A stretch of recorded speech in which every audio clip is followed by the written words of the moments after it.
تو حسن ہے تو اپنے چہرے سے پردہ اٹھا دے اور ظاہر ہو جا، یا مجھے ظاہر کر دے تاکہ میں عشق کے جوہر دکھا سکوں۔ بات وہی کرنے کی کوشش کر رہے ہیں، دعائیہ ایک طرح سے خواہش ہے کہ اللہ تعالیٰ کی ذات کو بے حجاب دیکھنا چاہتے ہیں۔ یہ ہم نے آپ کو غالب میں بھی کافی تصریح کے ساتھ ہم یہ بات آپ کو بتا چکے ہیں، غالب کے جب ہم مطالب کر رہے تھے اس میں بھی، کہ حسن کیوں چاہتا ہے کہ عشق کیوں چاہتا ہے کہ حسن اس کے سامنے آئے، اور اگر حسن پردے میں رہے گا اور عشق بھی پردے میں رہے گا تو وہ سلسلہ بن نہیں پائے گا، وہ کہانی بن نہیں پائے گی جس سلسلے یا جس کہانی کو عاشق بنانا چاہتا ہے یا بڑھانا چاہتا ہے۔ تو وہ آرزو یہاں پر بھی یہی ہے، فرماتے ہیں کہ جو میرا عشق ہے تیری ذات سے وہ بھی تیری مرضی کے مطابق چھپا ہوا ہے، اور جو تیرا حسن ہے وہ بھی میرے سامنے نہیں ہے، تو یا تو پھر اس طرح کر کے مجھے اس بات کی توفیق دے دے کہ میں تیرے عشق کا برملا اظہار کر سکوں، یا تو سراپا حسن ہے میرے سامنے آ جا۔ یہ کوئی بات نہیں ہوئی کہ عشق بھی پردے میں ہو اور حسن بھی پردے میں ہو، یہ بات جو ہے میری تسلی کے لیے کافی نہیں ہے۔ شعر نمبر 3 ہے، تو ہے محیط بے کراں میں ہوں ذرا سی آبجو، یا مجھے ہم کنار کر یا مجھے بے کنار کر۔ محیط کا مطلب ہوتا ہے کسی بھی چیز کو اپنے گھیرے میں لیے رہنا، اور بے کراں کہتے ہیں جس کا کوئی اندازہ نہ ہو، جو بہت ہی زیادہ ہو، آپ کی سمجھ سے بھی زیادہ۔ جیسے آپ آسمان کو دیکھتے ہیں تو آپ کہہ سکتے ہیں کہ آسمان اور زمین، یا آسمان اور آپ کی آنکھ کے درمیان جو کچھ بھی ہے وہ بے کراں ہے، کیونکہ وہ بے شمار ہے، آپ نہیں جانتے وہ کتنا ہے، تو اس کو بے کراں کہتے ہیں۔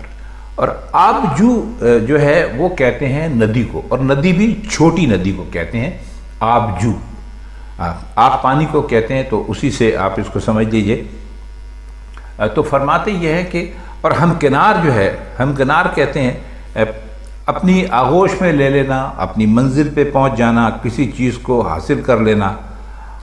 اور بے کنار کہتے ہیں وہی، اس کو بھی آپ یہاں پر بے کراں کے معنوں میں سمجھ سکتے ہیں۔ تو فرماتے یہ ہیں اللہ تعالیٰ سے کہ تیری ذات ایسی ہے جو کہ ہر چیز پر چھائی ہوئی ہے، قادر ہے، اور میری مثال ایسی ہے کہ جیسے کوئی چھوٹی سی ندی ہوتی ہے۔ تو یہاں بھی اسی خواہش کا اظہار ہے کہ یا تو اللہ تعالیٰ سے کہتے ہیں کہ تو ایک ایسا سمندر ہے جس کے کنارے کا کچھ پتہ نہیں ہے، اور میں ذرا سی ندی ہوں، تو مجھے اپنی آغوش میں لے لے تاکہ میں بے کنار بن جاؤں، یا مجھے کو وسعت دے کر بے کنارہ کر دے۔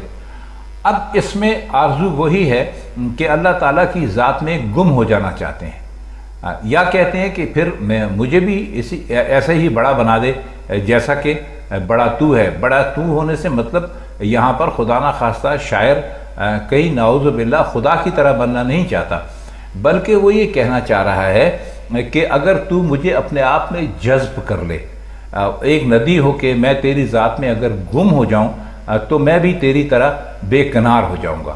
اب یہ آرزو اپنے علم کے بارے میں بھی ہو سکتی ہے، اپنے عرفان کے بارے میں بھی ہو سکتی ہے، خداوند تعالیٰ کی بے پناہ جو انسانوں کے اوپر مہربانیاں ہیں ان مہربانیوں کو کے حوالے سے بھی ہو سکتی ہے۔ تو یہ بھی ایک دعا ہے جس کے اندر خداوند تعالیٰ کی عظمت اور بزرگی بیان کی ہے اور اپنی عاجزی بیان کی ہے۔ اس کو خداوند تعالیٰ کی ذات کو محیط بے کراں کہا ہے، اور اپنے آپ کو ذرا سی آبجو کا ہے، یعنی ایک چھوٹی سی ندی کا ہے، اور صرف اس خواہش کا اظہار کیا ہے کہ مجھے یا تو مجھے بھی اس طرح کر دے، یا پھر مجھے اپنے اندر جذب کر لے تاکہ میں بھی تیری طرح تیری ذات میں جذب ہو کر میں بھی بے کنار ہو جاؤں۔ یہ اپنے لیے ایک دعا ہے جو شاعر نے اپنے انداز سے مانگی ہے۔ اگلا شعر ہے، میں ہوں صدف تو تیرے ہاتھ میرے گوہر کی آبرو، میں ہوں خزف تو مجھے گوہر شاہوار کر۔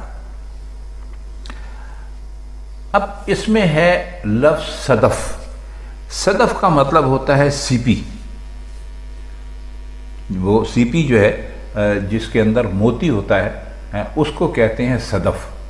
اور گوہر کہتے ہیں موتی کو, اور آبرو کہتے ہیں عزت کو.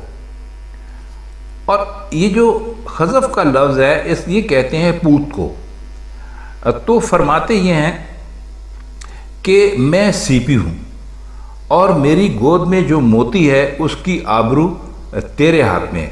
یعنی تو ہی اسے آب و تاب بخش سکتا ہے اور تو ہی اس کی قدر و قیمت کا بڑھا سکتا ہے, قائم کر سکتا ہے.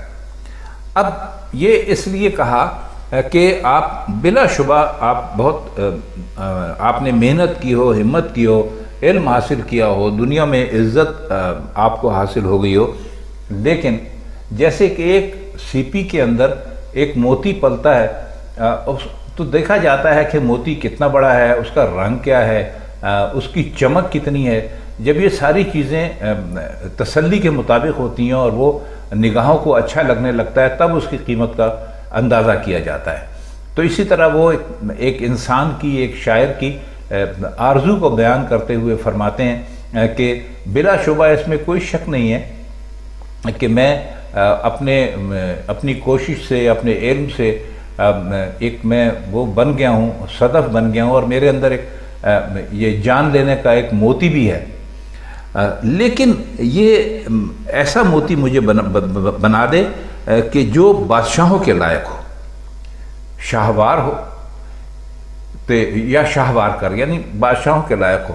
اور فرماتے یہ ہیں کہ میری جو ذات ہے وہ شاید میری اپنی محنت یا اپنی کوشش سے کسی حد تک تو بن گئی ہے, لیکن جیسے کہ ایک موتی کے اندر چمک پیدا کی جاتی ہے, ایک موتی کے اندر رنگ پیدا کیا جاتا ہے, ایک موتی کا وزن مقرر ہوتا ہے, اسی طرح فرماتے ہیں کہ اگر تو چاہے تو میں بھی ایک ایسا موتی بن سکتا ہوں جو بادشاہوں کے جو پگڑیاں ہوتی ہیں ان میں سجتا ہے. آپ جانتے ہیں بادشاہ اپنے جو تاج ہوتا ہے اس کے اندر موتی لگاتے تھے, تو یہ کسی موتی کے لیے بڑی عزت کی بات ہے کہ وہ کسی بادشاہ کے تاج میں یعنی لگے, یعنی اس کے سر سے اوپر وہ جگہ لے لے. شعر ہے نغمہ نو بہار اگر میرے نصیب میں نہ ہو, اس دم نیم سوز کو طائر کے بہار کر. نغمہ نو بہار, اب اس میں یہ سمجھ لیجئے نئی بہار کے نغمے, یعنی خوشی کے موقع. تو میرے یعنی جو ادجلا, یعنی اس دم نیم سوز ادجلا سانس, اور طائرک کہتے ہیں پرندے کو. اچھا, فرماتے یہ ہیں اللہ تعالیٰ سے کہ تو نے مجھے مطلب یہ ہے کہ اگر نئی بہار کے نغمے میری قسمت میں نہیں ہیں تو میرے اد جلے سانس کو بہار کی خوشخبری دینے والا پرندہ ہی بنا دے. اب اس میں ذرا غور کرنے کی بات یہ ہے کہ علامہ اقبال نے یہ شعر کیوں کہا.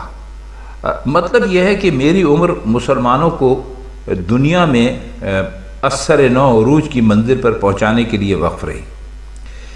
ظاہر ہے کہ آپ جانتے ہیں کہ علامہ اقبال اپنے کلام کے ذریعے سے بھی اور جو ان کی سیاسی مصروفیات تھیں اس کے ذریعے سے بھی ان کی بڑی خواہش تھی, ان کی ساری شاعری اس سے بھری پڑی ہے کہ وہ چاہتے تھے کہ مسلمان کسی طرح اپنا گزرا ہوا عروج دوبارہ حاصل کر رہے.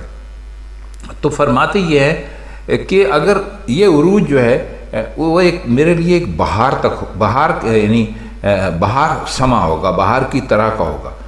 تو اگر میں اس عروج کی بہار دیکھنے کو زندہ نہیں رہ سکتا تو اے اللہ تعالیٰ اپنے لطف و کرم سے ایسی صورت پیدا کر دے کہ میرا وجود دور عروج کی تمہید بن جائے. مقصد یہ ہے کہ ابھی تک جو کوششیں کرتے رہے ہیں سمجھتے ہیں کہ میں ان کوششوں میں کامیاب نہیں ہوا.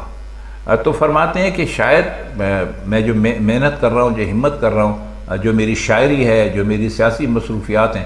اب علامہ اقبال کی سیاسی مصروفیات کیا تھیں اب یہ یہاں پر بیان کرنے کا موقع نہیں ہے, مختصراً ہم آپ کو صرف یہ بتا سکتے ہیں، اور آپ تاریخ میں بھی پڑھ سکتے ہیں کہ علامہ اقبال کی ہمیشہ یہ کوشش رہی کہ ہندوستان کے مسلمان تو اپنی جگہ، دنیا بھر کے مسلمان اپنا کھویا ہوا وقار، دبدبہ اور اپنا عروج حاصل کرنے.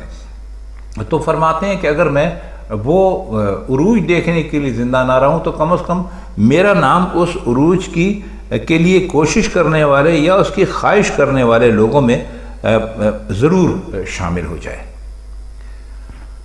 شعر ہے اور یہ بہت ہی مشہور ہے.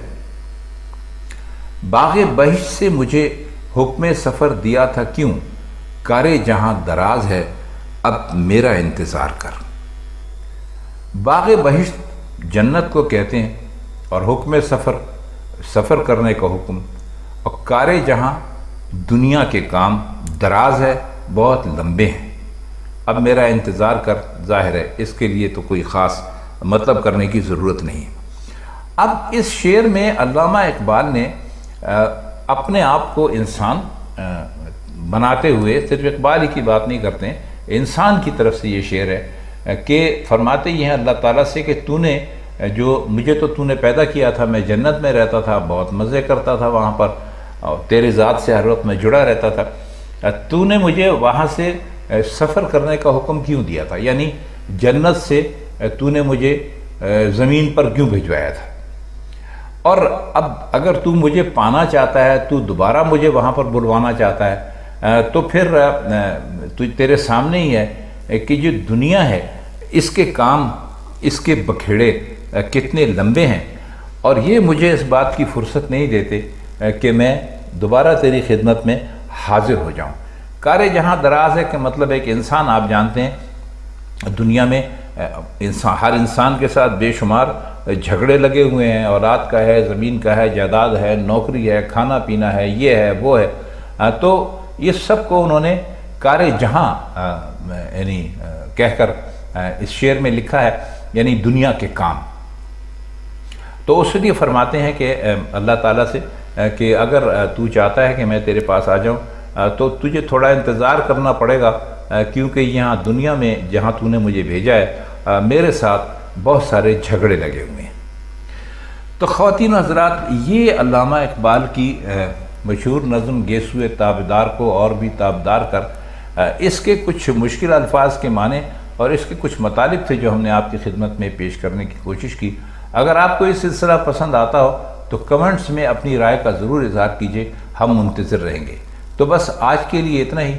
کل انشاءاللہ علامہ اقبال کے ہی کلام کے ساتھ ہم آپ کی خدمت میں پھر حاضر ہوں گے. تب تک کے لیے ہم چاہتے ہیں آپ سے اجازت.